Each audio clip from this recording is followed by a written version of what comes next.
Alright, so here we go. I'm going to zoom out a little bit. Alright, ROG Strix unboxing. Alright, so here we go. Pull this cardboard back. Take this dude out. Now, something motherboard manufacturers have started doing, which, by the way, I do applaud, is this.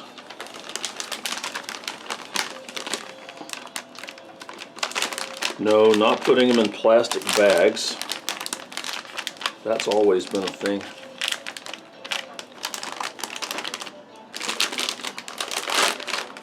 Man, I'm getting defeated by a plastic bag.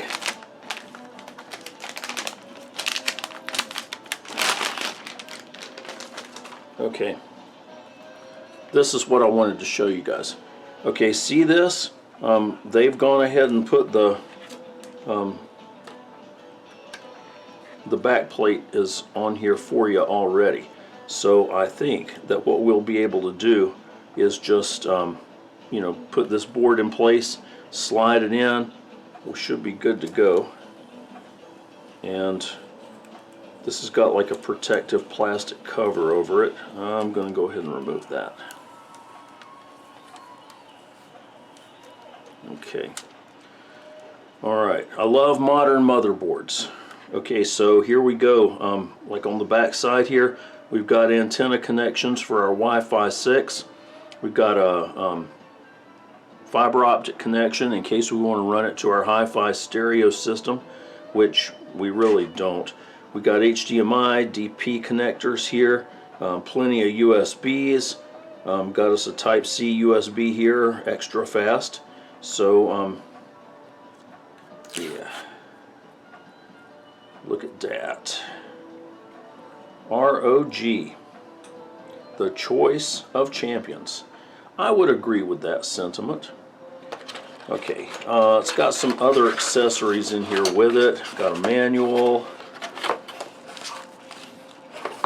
Take that stuff out. Got some cables, which I don't think we're going to wind up needing. Sorry, I'm trying to do all this one-handed. So we'll probably just put those in our cable collection. Ooh, and look at this. Republic of Gamers keychain. Ooh. So if you see me coming down the street waving my Republic of Gamers keychain, have some respect, because I'm a big-time gamer. Okay, and here goes our antenna for our Wi-Fi, and some odds and ends screws there. Okay, alright, so that basically is everything that was in that box. So now, we're going to take the box and put it to the side. Now then, what I want to do is I want to go ahead and install, before I get this motherboard down into the chassis, I want to go ahead and get these dang M2 drives installed.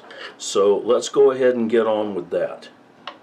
Now, this motherboard, unlike the other one that we had, comes with heat sinks for the M2 drives. And these things they're practical, you know, because they'll help with your heat dissipation. Plus, they're sharp looking, and who doesn't like something good looking for our motherboard? Alright, so this thing's got like a little plastic film that you just peel off, and underneath it, what it is a thermal pad. Okay, go ahead and pull that off because I'm going to use it. Okay, can you guys see that? Okay, thermal pad under that heat sink. Alright, now, where's that tiny little screwdriver? We're going to need that again. Here it goes. Alright, what I have here is a King spec NVMe drive that I'm going to take off of this PCIe card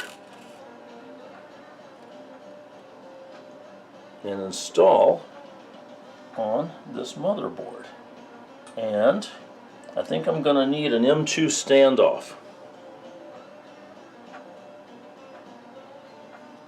Oh man.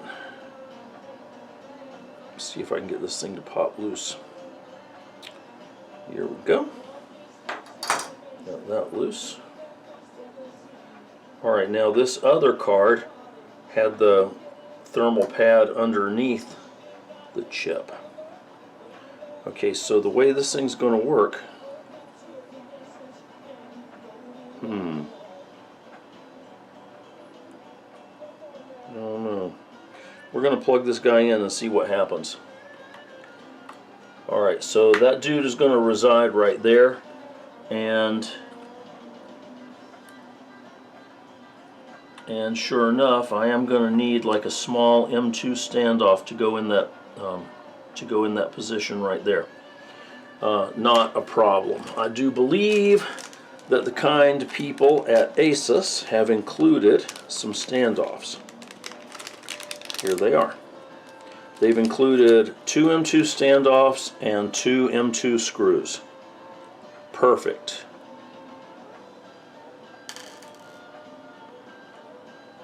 Very considerate of them. They were probably, you know, I can imagine the engineers at Asus sitting around putting all this stuff together, and somebody probably raised their hand in the middle of the meeting and said, hey, what about John Lee? You know, we need to throw some stuff in for him. And so, you know, after careful consideration, they decided that that was a real good idea. Throw some stuff in for us DIYers. Okay, now I probably shouldn't video all this, because what this is going to be is like 15 minutes of me blundering around with one of the world's tiniest Phillips screws. Alright, what I'm going to do is just kind of catch that thing on the edge of my M2, push that thing down, and then see if I can get it started.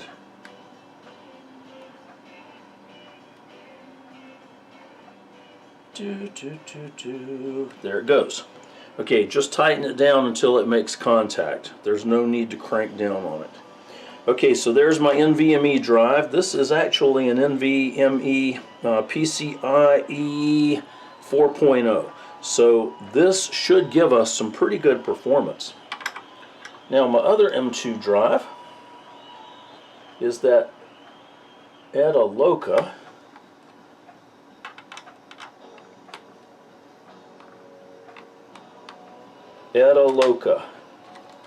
Asus is perfect because we're Vita Loca.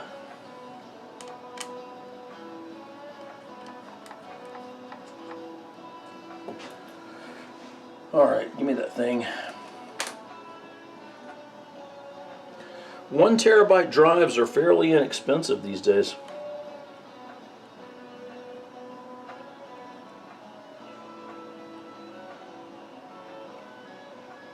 Okay, let me get this guy situated in here. That feels pretty tight. Okay.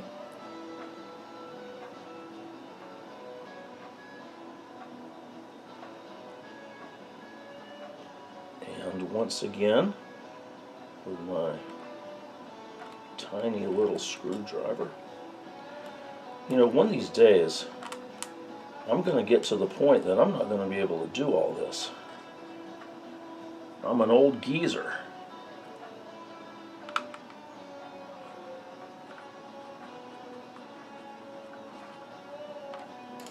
There we go. Alright, now let's put these things back on. Alright, now you'll notice when you look at this motherboard, it's got some printing on it.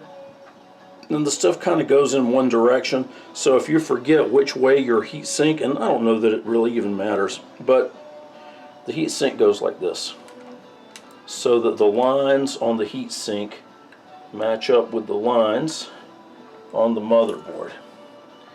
And now, yeah, I think I can use this tiny little screwdriver once again. And screw that dude down.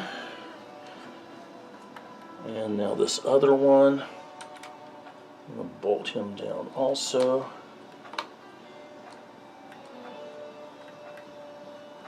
least that's my plan. There it goes. Okay, M2 drive and heatsink is in. And here goes my other M2 drive, heatsink.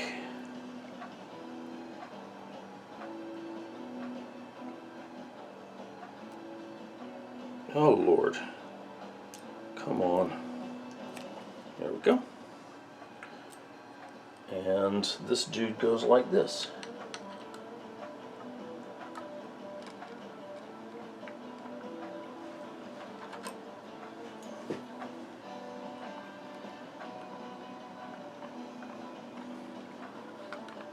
Okay, well maybe not exactly like this.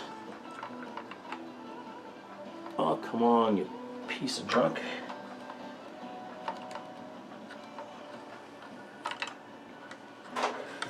Okay.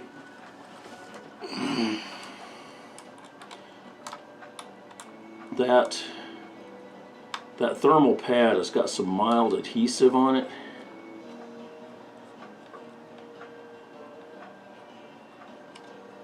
So it makes it kind of hard to maneuver here, but eventually.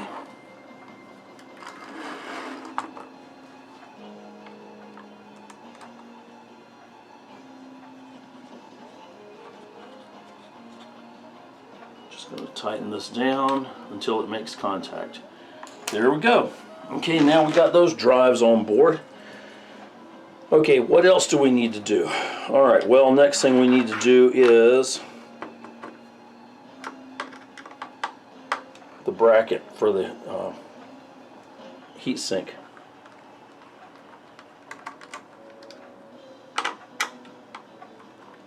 Pull this dude out.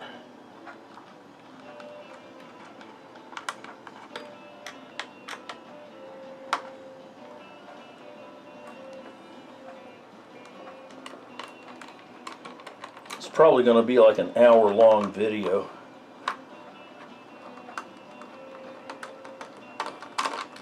The other day I was making a video for one of my other classes, and I was just showing them how to do a few things with Linux, and you know, it didn't seem to me like it was all that long, but by the time I got finished that stupid video, cool.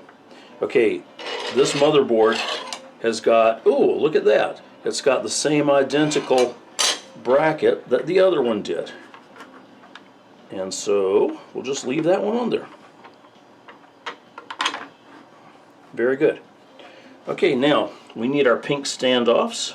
Here they go. As you guys may remember from our last little motherboard adventure, whenever you buy a cooler, if you buy one of these coolers that's like a quote-unquote universal type deal, then it's going to come with, it's going to come with a bunch of different hardware for you to use.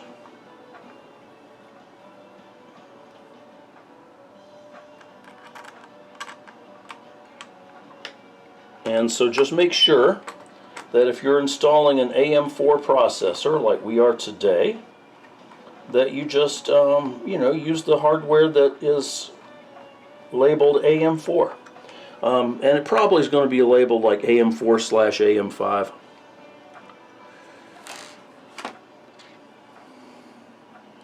Be a bummer if I lost some of these screws.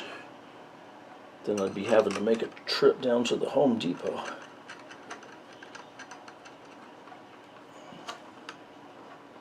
Okay, bracket number 1 is installed.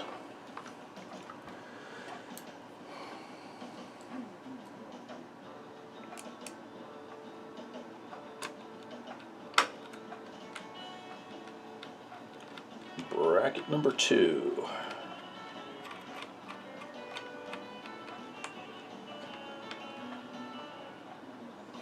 Okay, bracket number 2. Now I'm gonna tighten these down just a skosh, because unlike most things on this motherboard, these brackets are going to wind up being weight bearing.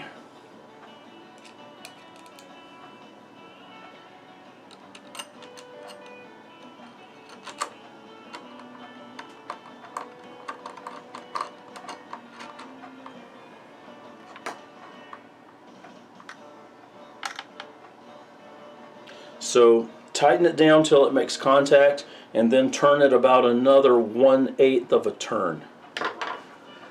Okay, now then, for our next trick.